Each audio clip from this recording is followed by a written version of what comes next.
Kristus mengatakan warga kerajaan bahwa keselamatan datang dari bangsa Yahudi. Demikian juga dalam nurturing, kita bisa belajar daripada bangsa Yahudi karena mereka mengikuti Tanakh. Dalam hal ini adalah kitab Amsal 22. Bagaimana cara mereka mendidik anak? Mereka mengatakan dan mengajarkan nama baik lebih berharga daripada kekayaan. Dikasih orang lebih baik daripada perak dan emas. Dan dikasih orang ini terjemahnya begini, and loving favor, graciousness. Jadi yang diajarkan itu bukan cuma sekedar etika, tetapi bagaimana favorable dan juga mengasihi grace keluar daripada mulutnya. Dan kita lihat ayat ke-11 berbunyi begini. Orang yang mencintai kesucian hati dan yang manis bicaranya menjadi apa? Sahabat raja. Banyak orang ingin berkenalan dengan orang-orang hebat. Tapi mereka memakai cara-cara yang aneh. Padahal modalnya cuma ini. Nama baik. Nama baik itu apa? Karakter, kesucian hati. Dan yang manis bicaranya, yang bicaranya gracious. Dulu saya kira dikasihi orang memang lebih baik dari emas dan perak. Tapi mengasihi itu lebih baik lagi. Karena itu kita ajarkan pada anak-anak kita apa? Nilai, value. Kita punya nilai yaitu light, love, integrity, itu berbicara tentang grace dan juga berbicara soal nama baik ya. Kemudian grace, humility and truth. Orang yang rendah hati, orang yang pandai bergaul akan banyak temannya.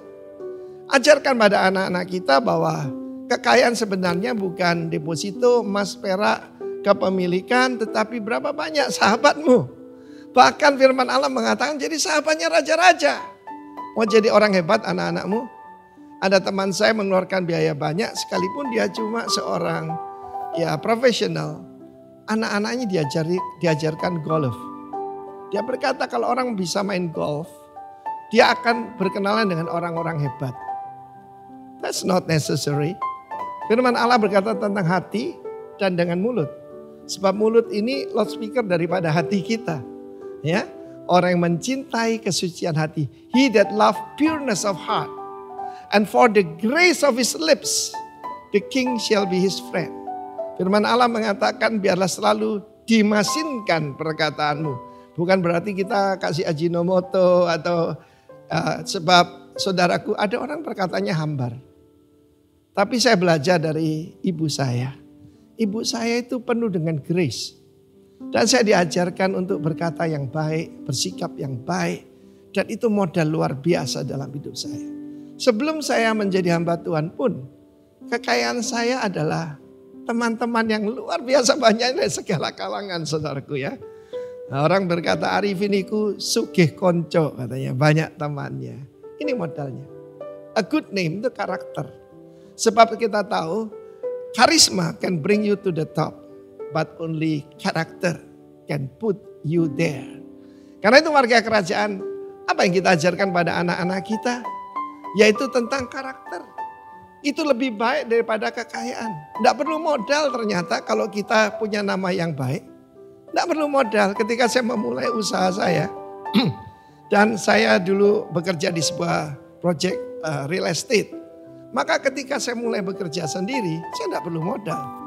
Mereka sudah dengar bahwa saya tidak bisa disogok. Dan itu modal luar biasa. Ya, modal yang luar biasa. Dan bahkan saya tidak peduli bahwa leveransinya itu masih family boss. Saya tidak peduli saudara ya. Karena diajarkan oleh orang tua saya tentang integritas dan honesty. Honesty adalah salah satu nilai utama saudaraku. Berdusta adalah dosa. Karena itu ajarkan anak-anak kita tentang dua hal ini saja. Yaitu bersikap dengan baik. Bagaimana perkataannya menghasilkan yaitu kasih karunia yang mendengarnya diberkati. God bless you warga kerajaan. Amin.